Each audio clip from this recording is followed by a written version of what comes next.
Shalom saudara-saudara yang terkasih dalam nama Tuhan. Kita bersyukur kepada Tuhan atas kasih-Nya bagi kita.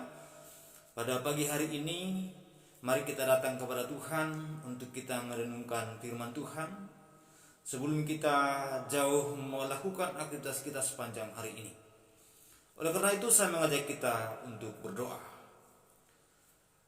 Damai sejahtera Allah yang melampaui segala akal, itulah yang melihara hati dan pikiranmu dalam Kristus Yesus Tuhan. Amin.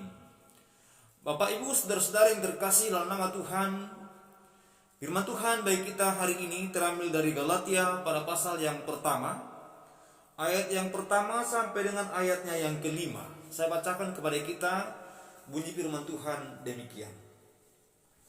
Dari Paulus seorang rasul, bukan karena manusia, juga bukan oleh seorang manusia, melainkan oleh Yesus Kristus dan Allah Bapa yang telah membangkitkan Dia dari antara orang mati, dan dari semua saudara yang ada bersama-sama dengan aku kepada jemaat-jemaat di Galatia.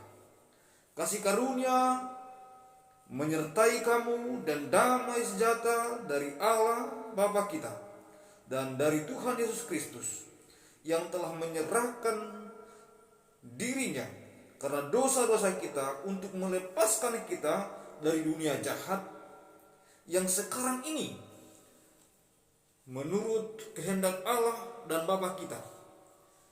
Baginya lah kemuliaan selama-lamanya. Amin. Bapak Ibu saudara-saudara yang terkasih nama Tuhan, firman Tuhan sangat ringkas dan sangat singkat bagi kita pada hari ini, dan kita beri tema pada hari ini, pemberita Injil dan isi beritanya. Jelas sekali bahwa kitab Galatia pada pasal yang pertama yang kita baca adalah tulisan Rasul Paulus kepada jemaat di Galatia.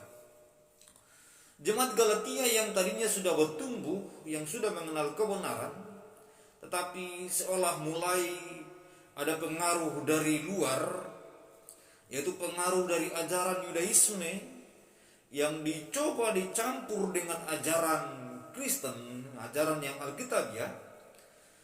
Oleh karena itu Rasul Paulus menulis surat kepada mereka agar mereka boleh sadar bahwa Injil yang sesungguhnya adalah Injil Kristus, berita keselamatan datang dari Tuhan, bahwa keselamatan itu hanya dari Tuhan saja, yang adalah merupakan anugerah yang Tuhan berikan bagi kita, bukan karena usaha dan pekerjaan manusia. Itulah isi dari kitab Galatia secara umumnya.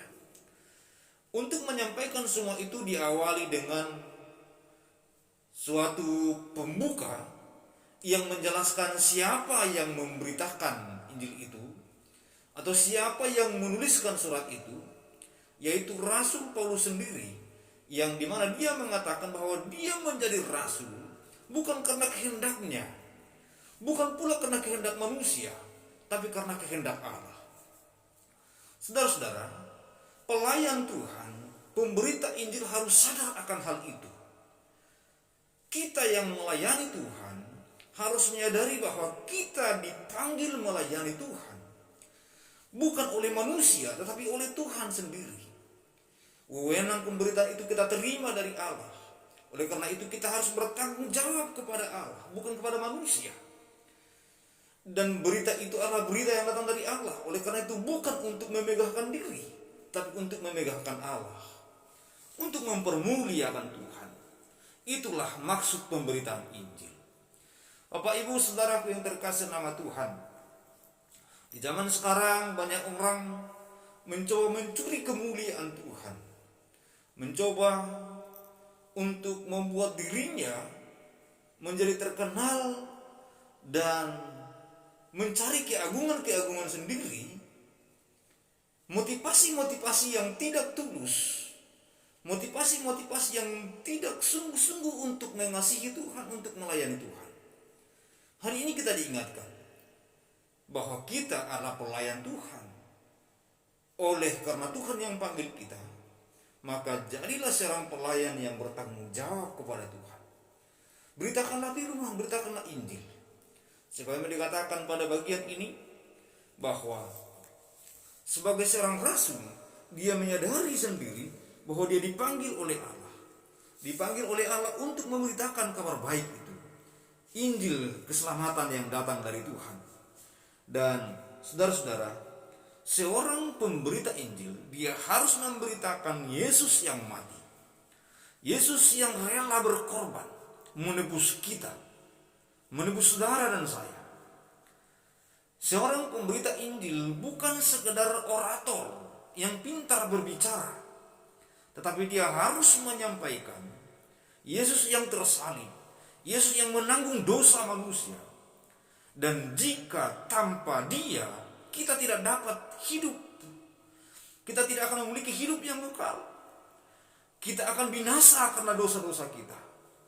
Pada bagian ini dikatakan kepada kita, yang telah menyerahkan dirinya karena dosa-dosa kita untuk melepaskan kita dari dunia jahat sekarang ini. Jadi dia dengan tegas menyatakan kepada jemaat di Galatia tentang Yesus yang adalah Tuhan yang rela mati menggantikan saudara, menggantikan saya. Kita pun harus dengan cara yang sama memberitakan Injil. Kita tidak memberitakan Injil sosial yang hanya menyenangkan banyak orang, tapi kita memberitakan Injil yang murni. Yesus juru selamat satu-satunya. Dia yang telah rela berkorban untuk menebus Anda dan saya. Dan saudara-saudara, semua itu kita lakukan untuk kemuliaan Allah, untuk mengagungkan Tuhan. Di zaman sekarang banyak orang menjadi pengkhotbah yang ingin terkenal. Terkenal itu adalah hal yang harus disyukuri. Tetapi jika kita memiliki motivasi, saya memberitakan Injil supaya saya terkenal, maka saya adalah orang yang paling malang. Kita semua adalah orang yang paling malang jika kita memberitakan Injil dengan motivasi untuk terkenal. Jika kita memberitakan Injil dengan motivasi untuk uang. Jika kita memberitakan Injil dengan motivasi untuk menyenangkan manusia. Tapi jika kita memiliki motivasi untuk menyenangkan hati Allah, untuk memuliakan Allah, memberitakan kabar baik agar banyak orang diselamatkan, maka Tuhan akan sangat senang dengan motivasi yang tulus yang demikian.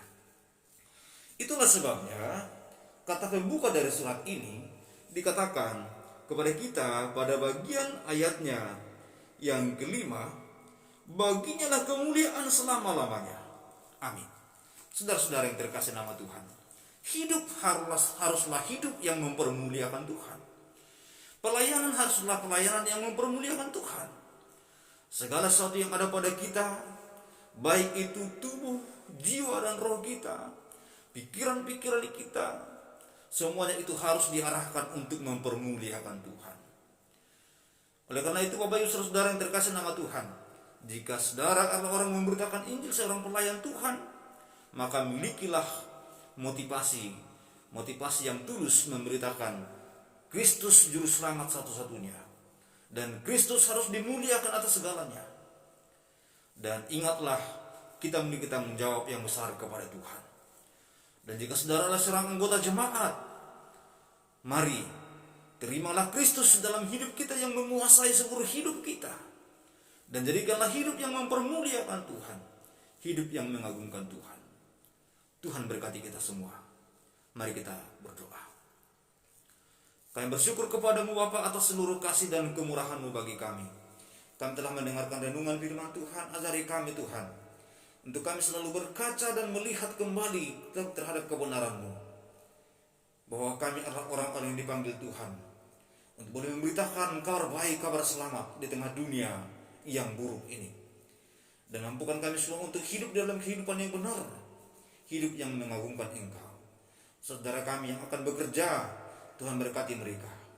Saudara kami yang saat ini dalam pergumulan, yang sakit jangan sembuhkan mereka. Yang lemah kuatkanlah mereka. Yang berkekurangan Tuhan cukupkan dan limpahi mereka dengan anugerah Tuhan. Terima kasih Bapa, terima kasih Tuhan. Terpujilah Tuhan. Dalam nama Tuhan Yesus kami berdoa. Kiranya kasih karunia dan damai sejahtera dari Allah Bapa dan Tuhan kita Yesus Kristus, dengan perantaraan Roh Kudus itulah yang menyertai engkau hari ini sampai selama-lamanya. Amin. Amin. Tuhan berkati kita semua. Sampai ketemu kembali pada edisi berikutnya. Ingatlah, Tuhan kita yang maha baik, Dialah yang patut dipuji, dimuliakan. Ingatlah bahwa motivasi kita haruslah motivasi yang tulus untuk melayani Tuhan. Ingatlah bahwa Dia sangat mencintai orang-orang yang tulus kepada pekerjaannya. Tuhan berkati kita semua.